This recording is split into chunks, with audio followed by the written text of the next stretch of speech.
The dopamine detox effect. Are you addicted to dopamine without realizing it?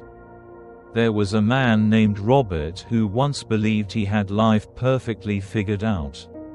Every morning, like clockwork, he'd reach for his phone before his feet even touched the floor. Scrolling, swiping, tapping. Each notification, each like, each new email gave him a tiny jolt of satisfaction. A little spark that made him feel alive.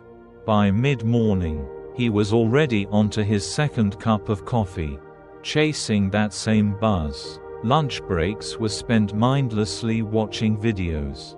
Evenings lost in the glow of his television. And late nights scrolling just a little longer. Just one more post. Just one more episode. It wasn't until his daughter asked him a simple question that everything stopped. She was sitting across from him at the dinner table, her small fingers tracing patterns on the wood. "Dad," she said, "when was the last time you just sat here without your phone?"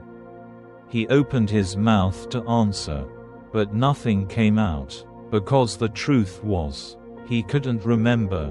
That moment haunted him. He started noticing things, how his hands twitched for his phone during even the smallest lulls in conversation, how his heart raced when he saw an unread notification, how empty he felt when he wasn't being stimulated.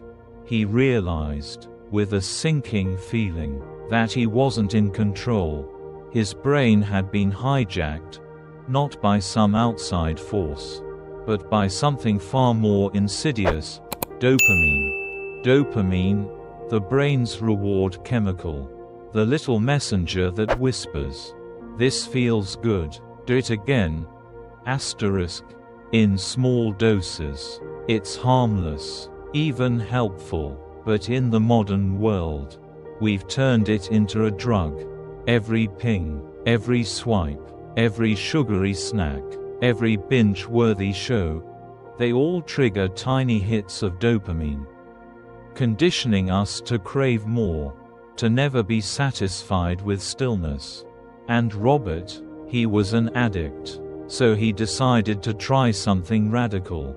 For 1 week, he cut it all out.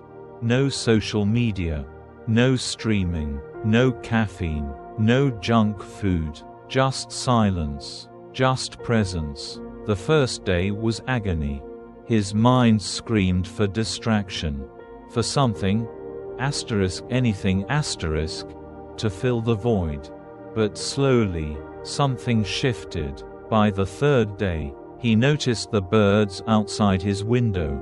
By the fifth, he found himself lost in a book for hours. Not because he had to, but because he wanted to. And by the end of the week, he felt something he hadn't in years: peace. The cravings didn't disappear entirely, but he realized something profound: he didn't need them. The constant chase for dopamine had been masking a deeper hunger, one for meaning, for connection, for real, unfiltered life. And once he stopped feeding the addiction, he could finally see what had been there all along. So ask yourself, when was the last time you sat in silence, without reaching for a distraction? When was the last time you let yourself be bored? Because boredom isn't the enemy. It's the doorway. The moment you stop running from it, you might just find what you've been searching for all along.